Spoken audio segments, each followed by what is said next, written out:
चलत्कुण्डलं भ्रूसुनेत्रं विशालं प्रसन्नाननं नीलकण्ठं दयालं मृगाधीशचर्माम्बरं मुण्डमालं प्रियं शंकरं सर्वनाथं भजामि। नमस्कार मित्रों, मैं मूलचंद गुप्ता पुनः आपके सामने अपना जीवन वृत्तांत लेकर हाजिर हूँ। पिछले एपिसोड देखा आपने कैसे पूना में गणपति मंदिर पर एक व्यक्ति ने मेरे चेहरे की समानता राष्ट्रपति श्री रामनाथ कोविंद से की थी। आगे बढ़ते मित्रों, अभी एक खुशखबरी देना चाहूँगा कि मेरा अभिनव पिता बन गया।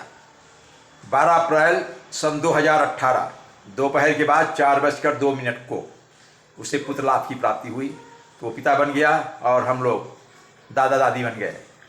हाँ, और अभिषेक भी बड़े पापा बन गया। तो मित्रों, इसी तरह से एक दूसरी खबर बताना चाहूँगा जो कि थोड़ा सा दुख भरी बात है कि 19 जून सन 2018 की बात थी। मेरे बड़े भाई श्री मदन लाल जी का देहांत हो गया। खबर आई, लेकिन उस समय पहुंचना मुश्किल था, तो मैंने फ़ोन किया, चलो भाई हम 13वीं पर आ जाएंगे। तो हमने कहा ठीक है, बोले हाँ ठीक है। तो 13वीं पर भी टिकट की मुश्किल थी, तो मैंने एक दिन अपने बेटे को फ़ोन किया अभिषेक को कि बेटा आप फ़्लाइट टिकट निकाल दो। तो वो फ़ोन लगा रहा, तो वो उठा ही नहीं रहा था, वो बिजी था। अभिनव को लगा, वो भी बिजी था। मैं परेशान हो गया, मैंने कहा रे, तो मुझे याद है वो शायद 29 तारीख थी, 29 जून, और मुझे उसी दिन जाना था। सुबह ही मैं फ़ोन कर रहा था, तो मैंने सोचा रामदयाल फ़ोन कर देता हूँ। रामदयाल फ़ोन किया, बोले रे जीजा मैं तो इलाहाबाद में नैनी पर फंसा हूँ, ट्रेन हमारी लेट है, मैं इलाहाबाद गया था और वापस आ रहा हूँ। तो नीलेश को बोल दो, नंबर देता हूँ मैं। नीलेश का, अपने बेटे का उसने नंबर दिया, उसको मैंने कांटेक्ट किया। बोले फूफा ठीक है जी, मैं निकालता हूँ। तो उसने फ़्लाइट निकाला। बोले फूफा जी दिल्ली से लखनऊ जाइए और यहाँ से पूना से दिल्ली, दिल्ली से होकर लखनऊ तक फ़्लाइट, वहाँ से बस चले जाना। कि ठीक है। बोले कल पहुँचना है सुबह रात को? हाँ। बोले ठीक है, आज आप पहुँच जाएंगे। तो उसने टिकट निकाल दिया मित्रों। मैं चला गया, लखनऊ पहुँच गया शाम को करीब 6 बजे तक। तो ट्रेन का मैं देख रहा था, कोई ट्रेन है क्या, कोई समझ नहीं आ रहा था। बहुत भीड़ थी वहाँ, गर्मी महीना था।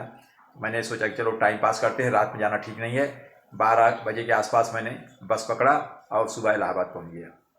घर पर पहुँच गया मित्रों, और 13वीं के कार्यक्रम में शामिल हो गया।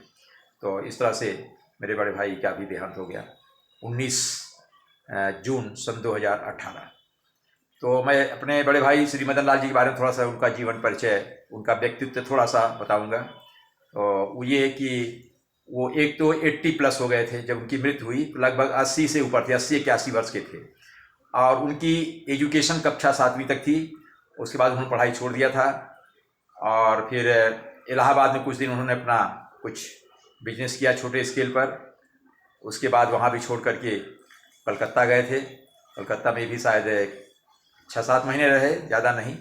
वहाँ से भी चले आए। बाद में फिर बॉम्बे गए, बॉम्बे में कुछ दिन अपना बिजनेस करते रहे। बाद में फिर फादर इनलॉ के साथ बिजनेस करने लगे थे, हमने बताया था पिछले एपिसोड्स में। फिर वहाँ से भी धीरे धीरे छोड़कर कुछ अकेले करने लगे थे बिजनेस। लेकिन कुछ हमें याद है करीब अपने मृत्यु के लास्ट 20-22 वर्षों तक उन्होंने 20-22 क्या 25 वर्षों से वो घर पर ही थे। बस घर में दुकान और कुछ खेती बाड़ी अपना देखते थे। हाँ, ये कि बच्चों की जिम्मेदारी से वो मुक्त हो गए थे। उनके पास 3 बेटियां, उनकी शादी कर दी थी, और बेटा एक अयोध्या में था, उसी की शादी, इसलिए बच्चों की तरफ से उनकी कोई जिम्मेदारी नहीं थी, एकदम फ्री हो गए थे। और एक ही बेटा अयोध्या प्रसाद है, घर पर है, खेती उती करता है। तो मदन भैया को थोड़ा सा प्रॉब्लम अस्थमा की थी, यानी वो मैंने उनको देखा था, वो जब उठ करके 4 कदम भी चलना उनके लिए मुश्किल हो जाता था।